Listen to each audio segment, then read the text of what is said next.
হুম, আমি বলছিলাম ড্রেসগুলো লন্ড্রি করে আমার কাছে পার্সেল করতে। তোমার প্রতি তখন হয়তো সেভাবে কোনো গর্বের অনুভূতি জন্মায়নি আমার। তবুও মন মস্তিষ্কের দেওয়ালে কোথাও যেন তোমাকে আমার আমার অনুভব করতে থাকলো। সেই আমার অনুভব থেকে তোমার পরিধি জিনিসগুলো সেদিন আমি নষ্ট বা ফেলে দিতে পারিনি। কেন পারিনি সেটা তো একটু একটু করে পরে অনুভব করলাম। তবে জানো, একটা সময় এই জিনিসগুলো আমাকে ভরসা দিয়েছে, বিশ্বাস জুগিয়েছে, সব কিছু ঠিক আশা জুগিয়েছে যে এই জিনিসগুলো আমার কাছে মনে হয় মালিকও আমার হয়ে তোমার কাছে ঠিকই আসবে একদিন। কৌরি মুখ তুলে চাইল। ঘন পল্লবী আঁখি দুটো মেলে কেমন অদ্ভুত চোখে দেখতে থাকলো তার দিকে ঝুঁকে থাকা মানুষটাকে, যার গা থেকে ভেসে আসছে সদ্য স্নান করা বডি ওয়াশের তীব্র সুবাস এবং কড়া শ্যাম্পুর সুগন্ধ। মোহিত হলো কৌরি। ডাগর ডাগর হরিণী চোখে কেমন অবাক করা দৃষ্টি নিয়ে তাকিয়ে রইল। পাগল নাকি মানুষটা? ফের মন গেয়ে উঠল। কার জন্যে পাগল? শুধু তোর জন্যে। কৌরি মোহনীয়তা আরও প্রগাঢ়ত্ব রূপ নিল। ঘনপল্লব ফেলল না। ফ্রেশ ভেজা স্নিগ্ধ একটা শ্যামরাঙা মোহনীয় মুখায়বব, ভেজা চুল। সেই ভেজা চুল থেকে ভেসে আসছে কড়া সুগন্ধ। কেমন শান্ত নদীর মতো নিটল চোখে চেয়ে আছে মানুষটা। সেভাবেই চেয়ে থেকে মিষ্টি হাসল নিভান। হাতের তোয়ালেটা কৌরির কাঁধে ঝুলিয়ে দিয়ে তার হাত থেকে ভাঁজকৃত কাপড়গুলো নিতে নিতে বলল, দেরি হয়ে যাচ্ছে, যাও রেডি হয়ে নাও। পারলে গোসল করে রেডি হয়ে নিও, ফিরতে দেরি হবে তো, এজন্য বলছি। কৌরির সম্বিত ফিরল। তড়িৎ মুখ নিচু করে নিল। সহসা সরে দাঁড়ালো সে। তার মধ্যে আবারও দরজায় নখ পড়তেই নিভান হাতের কাপড়গুলো কেবিনেটে রাখতে উদ্যত হলো। তন্মধ্যে ওপাশ থেকে মান্যতা বলল, গৌরীর জন্য আম্মু শাড়ি পাঠিয়েছেন, আসবো? এসো। মান্যতা সহসা ভেতরে ঢুকলো। হাতে তার কালো একটা স্লিক বেনারসি শাড়ি, সাথে ম্যাচিং ব্লাউজ পেটিকোট। কৌরির সামনে সেটা ধরে বলল, ও বাড়িতে যাচ্ছিস বলে আম্মু পাঠালেন। বললেন নতুন বউ যাচ্ছিস, শাড়ি পরে গেলে ভালো দেখাবে। আর এগুলো আম্মু স্পেশালি তোর জন্যই কিনেছিলেন, দেওয়া হয়নি। আম্মু নিচে ব্যস্ত, তাই আমাকে দিয়েই পাঠালেন। নিভার ননদ ভাবির কথা ঢুকলো না। নিজের কাজে মনোযোগী হলো সে। কৌরি শাড়িটা হাতে নিল। শাড়ি পরার ইচ্ছে ছিল না, সেই শাড়ি পরতেই হবে। তবে শাশুড়ির মতামতকে প্রাধান্য দিয়ে মান্যতার হাত থেকে শাড়িটা নিল। মান্যতাও আর দেরি করল না। নিভানের অগোচরে কৌরির ডানগালটা আলতো করে টেনে দিয়ে তড়িৎ চলে গেল সে। শাড়ি পরতে অসুবিধা হলে ড্রেস নাও, মাকে বললে মা অবশ্যই বুঝবেন। আয়নার সামনে দাঁড়িয়ে শার্টের বাটন লাগাতে লাগাতে কথাটা বলল নিভান। সেদিকে এক পলক তাকাতেই মুহূর্তে সম্মোহনী হয়ে পড়ল নজর। তবে তড়িৎ নিজেকে সামলে নিয়ে জবাব দিল সে। সমস্যা নেই, ড্রেসে থেকে শাড়ি পরাটা উচিত হবে। দাঁড়ালো না কৌরি। ওয়াশরুমে চলে গেল। রঙে শ্যামবর্ণ হলে কি হবে, উঁচু লম্বা মানুষটা সব দিক থেকে আকর্ষণীয়। নজর তার দিকে গেলে কেমন অদৃশ্য ফেভিকলের আঠার মতো আটকে থাকতে চায়। যার নির্লজ্জতা, নজরের বেহায়াপনা। আপাতত এই বেহায়াপনা করতে গিয়ে লজ্জায় পড়তে চায় না কৌরি। তাই সহসা পা বাড়িয়ে ওয়াশরুমে ঢুকে পড়ল সে। বিশালকার ওয়াশরুমটা পরিচ্ছন্ন পরিপাটি এবং আভিজাত্যের কোনো কমতি সেখানে নেই। কাপড় রাখার স্টিলের হোল্ডিংয়ে হাতের কাপড়গুলো রেখে দিয়ে নিভানের কথা মতো গোসলটা সেরে নিল। সময় নিয়ে নিজেকে পরিচ্ছন্ন করে শরীর মোছার জন্য তোয়ালেটা মুখের কাছে নিতেই আবেশে চোখ বন্ধ হয়ে এলো। ভিজে শরীরেও কেমন উষ্ণ উষ্ণ অনুভূতি অনুভব হলো।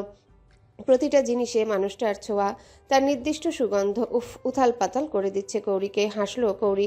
যে মানুষটা তাকে নিজের সাথে আষ্টেপৃষ্টে জড়িয়ে নিয়েছে, তার সুগন্ধে তো ডুবতেই হবে তাকে। ডুবতে বাধ্য কৌরি। বাধ্য নয় কি? অবশ্যই বাধ্য। শাড়িটা ভিজে যাওয়ার ভয় থাকলেও ওয়াশরুমে শাড়িটা পরে নিল কৌরি। কেননা রুমে গিয়ে ওই মানুষটার সম্মুখে শাড়ি পরা কখনো হয়ে উঠবে না। বিষয়টা তার জন্য মোটেও সহজ এবং স্বাভাবিকও নয়। যাই হোক, বেনারসি হলেও শাড়িটা খুব ভারী নয়, মোটামুটি। সাথে বেনারসি স্লিক হওয়ার দরুন সফট, সহজেই পরে নিতে পারলো কৌরি। তবে গুছিয়ে নয়, তবুও চলার মতো। নিজের জামা কাপড়ের সাথে অন্য আরেকজনেরটাও ধুয়ে নিয়ে বের হলো ওয়াশরুম থেকে। সব কিছুতেই কেমন নতুন নতুন অন্যরকম ভালো লাগে, আবার কিছুটা নাজুক লজ্জা অনুভূতি। ওয়াশরুম থেকে বের হয়ে দেখলো নিভান রুমে নেই। স্বস্তির নিঃশ্বাস ছেড়ে রুমের লাগোয়া বেলকনিতে চলে গেল সে। সেখানে লম্বা করে স্টিলের স্ট্যান্ড টানানো। জামা কাপড়গুলো সেখানে শুকাতে দিয়ে রুমে এসে তাড়াতাড়ি শাড়িটা ভালোভাবে পরে নিল। ভেজা চুলগুলো তোয়ালে দিয়ে মুছতে মুছতে আয়নার সামনে গিয়ে দাঁড়াতেই আয়নায় নিজের প্রতিবিম্বের পিছনে নজর থমকে গেল তার।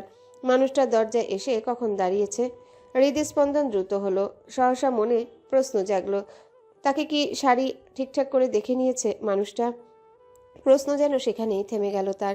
পিছনের মানুষটাকে তার দিকে এগোতে দেখে। শীতের সকাল সকাল গোসল, সেই ঠান্ডা হাত পায়ে যেন আরও শীতলতা ছড়িয়ে কম্পন বইল। দুরু দুরু মনটার উষ্ণ উষ্ণ অনুভূতি যেন রন্ধ্রে রন্ধ্রে ছড়িয়ে পড়তে লাগলো। আর সকল অনুভূতির পারদ ছড়িয়ে পড়ল যখন পিছনের মানুষটা কেমন অদ্ভুত সম্মোহনী চাহনি নিয়ে তার পিঠ ঘেঁষে পিছনে এসে দাঁড়ালো। কিছু সময় অপলক আয়নায় মুগ্ধ হয়ে তাকিয়ে থেকে মাথা নিচু করে ঘন গলায় বলল, লুক অ্যাট দ্যাট মিরর। গলার ঘন স্বরটায় মুহূর্তেই পাথরের মূর্তি বনে যাওয়া মেয়েটা কেমন মোহবিষ্ট হলো। সত্যি সত্যি নজর তুলে আয়নায় নিজের প্রতিবিম্বের দিকে তাকালো। ফর্সা দুধে সাদা শরীরের কালো শাড়িটা তপ্ত মধ্য দুপুরে সূর্যের কিরণের ন্যায় দ্যুতি ছড়াচ্ছে।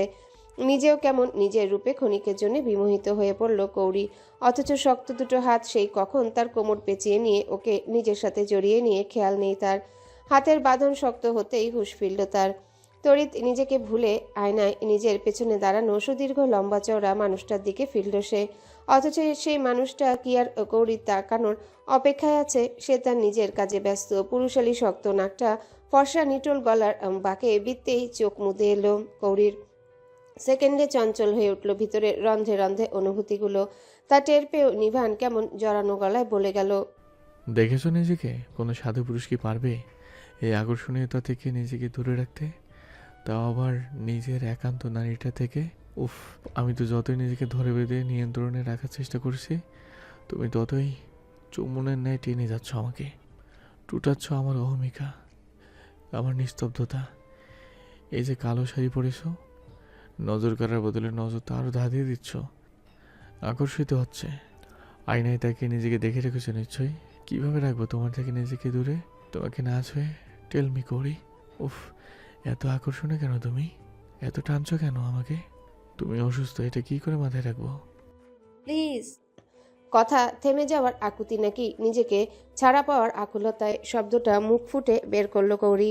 সে নিজেও জানে না। মেয়েলি মায়াবী শরীরের মিষ্টি সুগন্ধে মাতোয়ারা মানুষটা শুনল কি শুনল না কৌরিকে আরও শক্ত বাঁধনে নিজের সাথে আষ্টেপৃষ্টে জড়িয়ে নিল।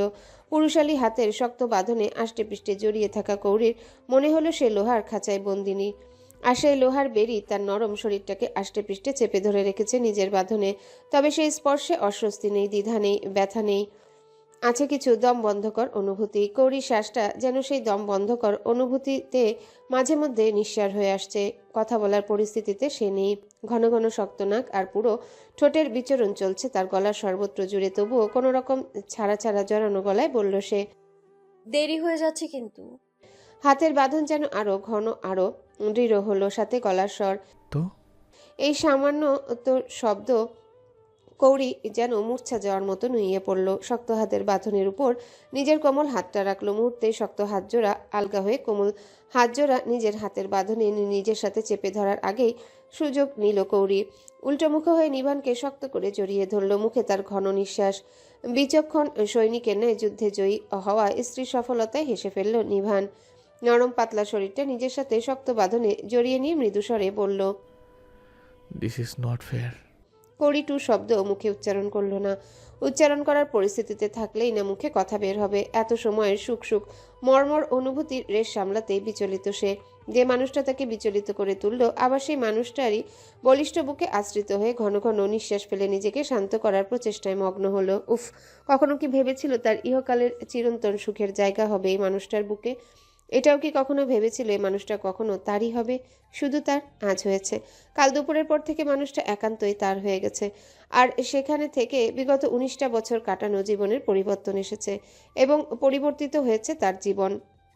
এই যে কাল এই সময়টাও পর্যন্ত মানুষটা তাকে ছুঁয়ে দেখেনি, অথচ 3 কবুলের কি শক্তি, কি মাধুর্যতা দুটো নরনারীকে কাছে আনে। একটা অজানা অচেনা মানুষকেও আপন করে নিতে বাধ্য করে মন। সেই অচেনা অজানা পুরুষটার নিরবিচ্ছিন্নভাবে ছুঁয়ে দিলেও তাতে কেন জানি বিবাহ বহির্ভূত পুরুষের ছোঁয়ার মতো ঘেন্না থাকে না, অস্বস্তি থাকে না, থাকে একরাশ লজ্জা আর অসংখ্য অদ্ভুত টুকরো টুকরো ভালো লাগার অনুভূতি, যে অনুভূতিতে এখন ডুবে আছে কৌরি। অথচ কালকের এই সময়টাও পর্যন্ত সে নিজেও চায়নি এই মানুষটা তাকে কোনো রূপ ছুক। আর সেই মানুষটা তাকে এমন উথাল পাতাল ঝড়ো হাওয়ার মতো ছুঁয়ে দিলে নিজেকে কি করে ঠিক রাখা যায়? কৌরির ভাবনার মাঝে নিভানের ডান হাতটা এলোমেলো চলল তার ভেজা চুলে। হঠাৎ কিছু একটা মনে পড়ল। আগের দিন রাতের পরে মেয়েটার শারীরিক অবস্থা সম্পর্কে জানা হয়নি। কাল এত শত ব্যবস্থার মধ্যেও খোঁজ রাখা হয়নি। ভেজা চুলের ভাঁজে হাত থামিয়ে শুধালো নিভান, শরীর এখন কেমন তোমার? মেডিসিন নেওয়ার পর ঠিক লাগছে? খোলামেলা নয়, খুবই সূক্ষ্মভাবে প্রশ্ন, বুঝতেও একটু সময় লাগলো কৌরির। তবুও লজ্জাজনক বিষয় যে এখন মানুষটার কাছে পুরোপুরি খোলামেলা, যার কারণে বিষয়টা এড়িয়ে যাওয়াও সম্ভব নয়। তাই মৃদুস্বরে ছোট করে উত্তর দিল কৌরি। হুম। নামাজ পড়েছিলে সকালে মনে হয়। মনে হয় হয়তো তাকে নামাজ পড়তে দেখেছে, নয়তো নিশ্চয়ই কোনো কিছু খেয়াল করেছে মানুষটা, নাহলে এমন প্রশ্নটায় কেমন একটু গুটিয়ে গেল কৌরি। হাতের মুঠোয় আটোসাটো নিভানের পিঠের কাছে শার্টের অংশটা আরও দৃঢ় মুঠোয় চেপে ধরল। ছোট্ট মুখটা আরও চেপে নিল সেই বলিষ্ঠ বুকটায়। তারপর মৃদুভাবে উপর নিচ মাথা নাড়িয়ে সম্মতিস্বরূপ ভেঁজা নিয়ে মুখে আওড়ালো। হুম। দুহাতের বন্ধনীতে কোমল শরীরটার আড়ষ্টতা বুঝে নিভান সেই প্রসঙ্গে আর কথা বাড়াতে চাইল না। তবে একটা কথা না বললেই নয়, তাই গলার দৃঢ়তা বজায় রেখে বলল, আজকের পর থেকে তোমার যে কোনো অসুস্থতা, প্রয়োজন, অপ্রয়োজনীয়তা, ভালো মন্দ তুমি আমার কাছে বলবে, নির্দ্বিধায় নিজ থেকে সব কিছু জানাবে আমাকে। আমি চাই না তোমার সামান্য কোনো কিছু দ্বিধাজল হয়ে গোপনীয় থাকুক আমার কাছে। জানাবে তো? কৌরির আড়ষ্টতা যেন বাড়ল বই কমল না। কি উত্তর দেবে সে? কোনো মতে মাথা নাড়িয়ে কি সম্মতি জানিয়ে দেবে? কি হলো?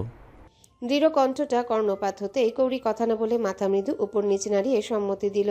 তবে স্বামী নামক মানুষটা তাতে মনে হয় মোটেও সন্তুষ্ট হলো না। বলল, কথা বলো, মুখ খোলো। পেলব শরীরটা যেন নির্দেশ পেতেই পুরুষালী শরীরে আরও মিশে গেল। তবে অপর মানুষটা উত্তর না পাওয়া অবধি তাকে ছাড়বে না, অনড় থাকবে বুঝতে পেরে মৃদু শব্দে বলল। জানানোর কি দরকার, আপনি তো এমনিতেই জেনে যান। সহসা মুখে হাসি ফুটল নিভানের। স্ত্রীর জবাবে সন্তুষ্ট না হলে ও খুনসুটি করার একটা প্রত্যয় তৈরি করে দিয়েছে, তাই জবাব পেতেই বলল সে, তার মানে তুমি আমাকে তোমার সব কিছু জেনে নিতে বলছো? আমার স্ত্রীর অসুবিধা, তবে আমাকে জেনে নিতে হবে? ওকে। গলার স্বরে স্পষ্ট দুষ্টুমি, ভঙ্গিমা কৌতুক। কৌরি যেন আরও মূর্ছা গেল। কোনো রকম হাঁসফাঁস গলায় বলল, দেরি হয়ে যাচ্ছে না? মৃদু শব্দ হলো হাসির। স্ত্রীর কথা ঘুরানোর বুদ্ধিমত্তায় তাকে নিজের সাথে আরো শক্তপোক্ত বাঁধনে আষ্টে পৃষ্ঠে জড়িয়ে নিয়ে সেই হাসি গলায় নিভান বলল। যাচ্ছে তো? ফের কৌরি ভেজা চুলে সুদীর্ঘ একটা চুম্বনেকে বলল, আচ্ছা, রেডি হয়ে নাও, আর ডিস্টার্ব করবো না। সময় পার হলো অথচ কৌরিকে ছাড়ল না নিভান। এই মেয়েটাকে একটু এরকম বুকে জড়িয়ে কাছে পাওয়ার কত তৃষ্ণা ছিল তার। কালকের দুপুরের পর পবিত্রতা পেয়েছে সেই তৃষ্ণার, অথচ তাকে কাছে পেতে তৃষ্ণা কমার বদলে আরও বেড়ে গিয়েছে বহুগুণ। কাল রাতে মেয়েটাকে কাছে নিয়ে ঘুমানোর পর সেই তৃষ্ণার মাত্রাটা আরও প্রগাঢ় রূপ নিয়েছে। সর্বক্ষণ যেন তার সঙ্গ পেতে চাইছে, তার পেলব শরীরটাকে এভাবে বুকে জড়িয়ে সারাক্ষণ তাকে কাছে রাখতে চাইছে শরীর মন। কাল বিয়ে হতে না হতেই আজ স্যার অফিসে আসবেন। বিষয়টা বস নামখ্যাত নিভান আউসাফ আহমেদ নামক মানবের জন্য আশ্চর্যের বিষয়, না হলে ও নতুন দাম্পত্য জীবন শুরু হওয়া মানবের বিষয়ে খুবই আশ্চর্যজনক। অফিসের পিয়নের কাছে বসের আগমনী বার্তা শুনেই সে আশ্চর্যতা থেকে অফিসের সমস্ত স্টাফগণ কৌতূহলী নজর নিয়ে ক্ষণে ক্ষণে চোখ ঘুরিয়ে ফিরিয়ে নিয়ে আসছে অফিস রুমের মেন ঘোলাটে কাচের দরজা থেকে।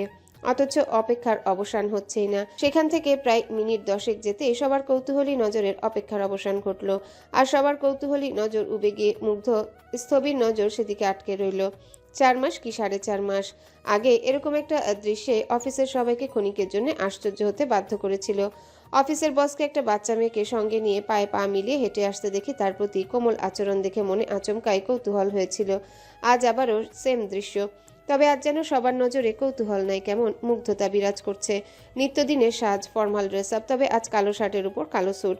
উঁচু লম্বা শ্যামবর্ণ পেটানো শরীরে বেশ অন্যরকম লাগছে। লোকে বলে বিয়ে হলে নাকি মেয়েদের সৌন্দর্য বৃদ্ধি পায়, অন্যরকম মুগ্ধতা ছড়িয়ে বেড়ায় সেই নারী অঙ্গে। আচ্ছা, ছেলেদেরও কি সেরকম কোনো সৌন্দর্যের উপমা ছড়ার বিয়ের পর? তা না হলে বিভিন্ন ফর্মাল ড্রেস আপে রোজকার দেখা এই বেশের মানুষটাকে আজ কেন অন্যরকম লাগছে? একটু মাত্রাতিরিক্ত বেশি হ্যান্ডসাম গাম্ভীর্যবান পুরুষটা বরাবরই যেমন একটা আত্মপ্রত্যয়ী মুভমেন্ট নিয়ে অফিসে প্রবেশ করে, আজও তেমনটা। তার সে আত্মপ্রত্যয়ী দৃঢ় জোয়ালে আজও সবাই ফিদা। তবে অন্য দিনের গাম্ভীর্য চেহারায় এতটা জৌলুসতা মুগ্ধতা অনুভব করেনি কেউ। শ্যামবর্ণ ও গম্ভীর্য মুখের অবয়বে সবসময় একটা কাঠিন্য ভাব লেগে থাকতো। কোথাও যেন মনে হচ্ছে সেই কাঠিন্য ভাবটা আজ কোমল নরমতায় রূপায়িত হয়েছে। ঠোঁটে হাসি না থাকা সত্ত্বেও শ্যামবর্ণ মুখটা কেমন স্বতঃস্ফূর্ত, নাকি নজরভঙ্গি আজ অন্যরকম দেখতে চাইছে তাই? হয়তোবা আবার হয়তোবা না। তবে সেই হ্যান্ডসাম চৌকস পুরুষটার পাশাপাশি হেঁটে আসা ম্যাচিং ড্রেস আপে অনন্যময়ী সেই নারীটা যেন মেড ফর ইচ আদার, বাচ্চা পুতুল একটা মেয়ে। সেদিন যখন সম্পূর্ণ একটা অজানা মেয়ের প্রতি স্যারের দৃঢ় চিন্তিত মুখ, কুঞ্চিত কপালে রেখা দেখেছিল রাইসা, সঙ্গে ওভার পজিটিভ কিছু কাণ্ড। সেদিন কেন জানি মনে হয়েছিল কিছু একটা কানেকশন তো দুজনের মধ্যে আছে। আজ সেই কানেকশন, ওই গাম্ভীর্য, আত্মপ্রত্যয়ী মানুষটার পরিপূর্ণ রূপ নিয়েছে। অফিস মেন ডোর পেরিয়ে স্টাফ রুমের মধ্যে ঢুকতেই নিজের নজর সংযত করে নিয়ে নিজের অবস্থানে গিয়ে বসে পড়ল রাইসা। মনে মনে যেন একটা দীর্ঘশ্বাস চাপা পড়ল। উফ, একেই বলে বুঝি ভাগ্য? না না না, শুধু ভাগ্য নয়, রাজভাগ্য। এরকম একটা মানুষকে স্বামী রূপে পাওয়াটা সৌভাগ্য। Are you okay? কোনো কারণে কি তুমি আনকমফোর্টেবল ফিল করছো? আসলে তেমনটা নয়। অথচ ঠিক তেমনটাই। অফিসে এত এত মানুষের উপস্থিতি, তাদের সম্মুখ দিয়ে এই মানুষটার পাশাপাশি হেঁটে চলা কেমন একটা অদ্ভুত অনুভূতিতে জেঁকেছিল মনে। মাথায় ঘুরপাক খাচ্ছিল এলেবেলে সব ভাবনা, যার পূর্ব অভিজ্ঞতাও তার রয়েছে। এই অস্বচ্ছন্দতা সে আগেই অনুভব করেছে। তার উপর আবার অফিসের মেন দরজা পেরিয়ে সম্মুখে তাকাতে কত কৌতূহলী নজর তাদের দিকে তাক হতে ভিতর থেকে যেন আরও অদ্ভুত দুর্বল এক অনুভূতিতে হানা দিয়ে আঘাত হানল। অদৃশ্য হাতে কোনরূপ ধরে বেঁধে রাখা মানসিকতায়, যা ভেতরে ভেতরে দাবিয়ে রাখতে চাইছিল সে। মুখের অবয়বে বহিঃপ্রকাশ করতে চায়নি কোনো ক্রমে। অথচ পাশে যে একজন তীক্ষ্ণ বুদ্ধিসম্পন্ন চতুর মানুষ সঙ্গী হয়ে কদমে কদমে পা মিলিয়ে হেঁটে চলেছে তার সাথে, খেয়াল যেন তার ছিল না। ছিল তো, তবে দৃঢ় চোয়াল সম্মুখে রেখেও তাকে এত পরিচ্ছন্নভাবে খেয়াল করে চলেছে, এই আন্দাজটা ছিল না। কৌরির পাশে হেঁটে চলা মানুষটা কৌরির উত্তরে অমায়িক হেসে দিল। স্বচ্ছ নরম হাসি, পাশে থাকা স্ত্রীকে স্বস্তি আর প্রশ্রয় দেওয়ার হাসি, যা কৌরিসহ অফিস কর্মকর্তা যাদের নজরে পড়ল আশ্চর্য হয়ে দেখল। সেদিকে আত্মপ্রত্যয়ী মানুষটার বিশেষ বিন্দু খেয়াল নেই। সে আছে নিজ স্ত্রী ধ্যানে। পাশে চলা রমণীর দিকে এক পলক তাকিয়ে কেমন দৃঢ় কণ্ঠে বলল, তুমি আমার সাথে আসো, তোমার লিগ্যাল হাজব্যান্ডের সাথে। তারপরও আনকমফোর্টেবল ফিল করছো? আমি পাশে আছি তো ম্যাডাম। ভাষা ভাষা মায়াময় চোখজোড়া কি সুন্দর পলক ফেলে তাকে আশ্বস্ত করলো। কৌরি আশ্বস্ত হলেও মনে মনে বলল, আপনার মতো আত্মপ্রত্যয়ী মানুষ পাশে আছে বলেই তো আমি আনকমফোর্টেবল ফিল করছি। নিজেকে কেমন আপনার পাশে মানাচ্ছে না মনে হচ্ছে আমার। এক পর্যায়ে সকলের নজরের আড়াল হয়ে নিজস্ব কেবিনে ঢুকে পড়ল নিভান। কৌরি পিঠে আলতো স্পর্শে হাত রেখে নিজের সাথে সাথে তাকেও ঢুকিয়ে নিল কেবিনে। অফিস স্টাফদের অনেকের নজরগোচর হয়েছে।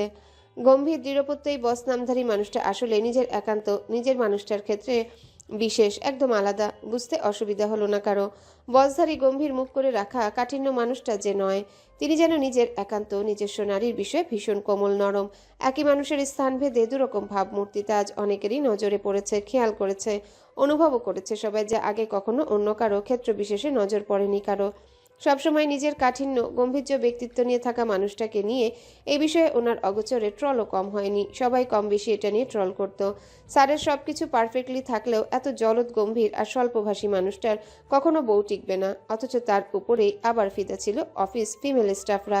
মুখে ট্রল করলেও মনে মনে স্যারের সেই গম্ভীর্য স্বভাবে, স্বল্পভাষিত এবং আত্মপ্রত্যয়ী ব্যক্তিত্বে মোটামুটি সবাই ডুবু। কেবিনে ঢুকতেই স্বস্তির নিঃশ্বাস ফেলে সোফায় বসলো কৌরি। বিশাল বড় শীতাতপ নিয়ন্ত্রক কেবিনটা পরিপাটি, টিপটপ সাজানো গোছানো। একজন মানুষের জন্য একটা অফিস কক্ষ কি এত বড় প্রয়োজন? একপাশে ওয়াল আর তিন পাশে ঘোলাটে কাচের বেষ্টনে বেষ্টিত অফিস রুমটায় মাঝ বরাবর অফিসিয়াল বড়সড় কাচের টেবিল।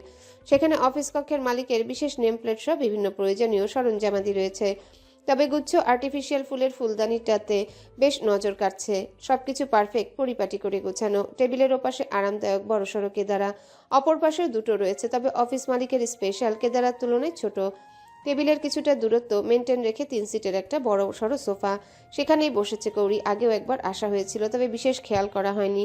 নিভান গায়ের ব্লেজারটা খুলে নিজের বসার চেয়ারটার উপর রাখতে রাখতে কৌরিকে বলল, অফিসে আধা ঘন্টা সময় থাকতে হবে, সমস্যা হবে না তো? কৌরি মুখ তুলে চাইল, তবে উত্তর দেওয়ার আগে নিভান ফের প্রশ্ন করলো, কি সমস্যা হবে? কৌরি মৃদু হেসে মাথা নাড়ালো, কিন্তু মন বলছে প্রচুর সমস্যা হবে। কোথাও যেন মনে মনে একটা অস্বস্তি কাজ করছে। কৌরিকে খেয়াল করে নিভান তার পাশে এসে বসলো একটু দূরত্বে, তবে কৌরির মুখোমুখি হয়ে আড়াআড়ি বসলো। নির্দ্বিধায় কৌরির হাতটা নিজের হাতের মুঠোয় নিয়ে খুব কোমল গলায় শুধালো, কি কারণে এত নার্ভাস ফিল করছো, জানতে পারি? কি হয়েছে কৌরি? সকালে কিন্তু কথা হয়েছিল, তোমার ভালো মন্দ সব কিছু জেনে নেওয়ার দায়িত্বটা আমার। দায়িত্বটা পরোক্ষভাবে বা প্রত্যক্ষভাবে তুমি দিয়েছো। এখন বলো, এতটা আনকমফোর্টেবল ফিল কী কারণে? কৌরি মাথা নিচু করে নিল, কথা গুছাতে থাকলো। কি বলবে নাকি বলবে কিছুই না। তবে এই সামান্য কিছুই না বলে কি এই চতুর মানুষটার থেকে পার পাওয়া যাবে? কৌরির মনে হয় যাবে না, তাই বাহানা করার চেষ্টা করলো না। মাথা উঁচু করে কেমন অসহায় নজর ফেলে মুখে জোরপূর্বক হাসি টেনে কিছুটা দ্বিধান্বিত গলায় বলল, হ্যালো বন্ধুরা, পরবর্তী পার্ট খুব তাড়াতাড়ি আসবে, তো সবাই অপেক্ষায় থাকো। আর চ্যানেলটি যারা এখনো সাবস্ক্রাইব করনি তারা পরবর্তী পার্ট দেখার জন্য চ্যানেলটি সাবস্ক্রাইব করে রেখো। ধন্যবাদ সবাইকে, আমাদের সাথেই থেকো।